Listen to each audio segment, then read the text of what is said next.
You aren't hungry. Your stomach isn't growling, but you are standing in front of the pantry looking for something specific, usually something sweet, salty, or crunchy.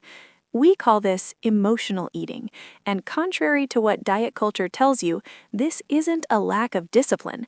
It is a biological survival mechanism gone wrong. Today on The Body Simplified, we are stripping away the guilt. I'm going to show you the exact neurochemistry behind why you eat when you're stressed and give you a 3-step scientific protocol to break the loop, starting today. First, we have to look at the why. When you are stressed, your body activates the HPA axis, the hypothalamic pituitary adrenal axis. This floods your system with cortisol. In acute stress, cortisol actually suppresses appetite, but under chronic stress, work, relationships, finances, cortisol stays elevated. Scientific studies show that high cortisol levels specifically increase motivation for high-calorie, hyper-palatable foods. Why? Because your body thinks it's in danger and needs quick energy. When you eat that sugar, your brain releases dopamine. This calms the stress response temporarily. It works for about 20 minutes. But here is the trap.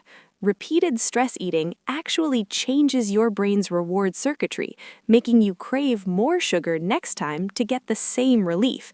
So how do we distinguish physical hunger from this chemical trickery?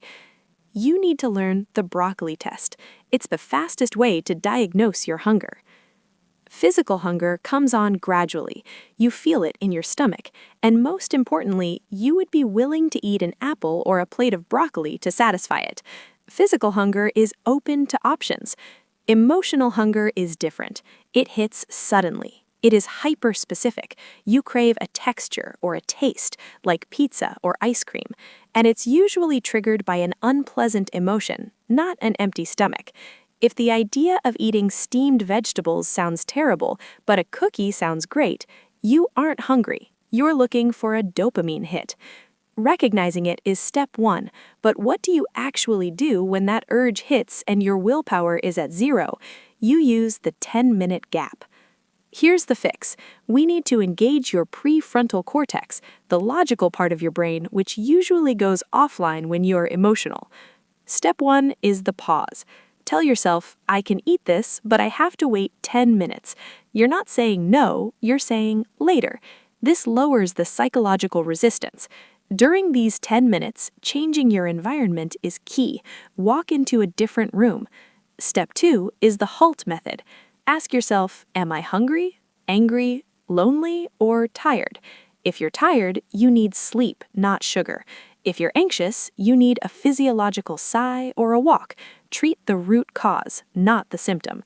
Step 3 is urge surfing. A craving feels like it will last forever, but research shows that an emotional craving only lasts about 15 to 20 minutes. Visualize the craving as a wave.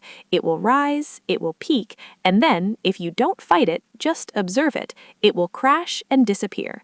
Emotional eating isn't a character flaw. It's a signal that your body is trying to soothe itself. Use the 10-minute rule and the broccoli test to retrain your brain. If you found value in this breakdown, hit that subscribe button. We are going to keep simplifying the science of your body so you can live better. See you in the next one.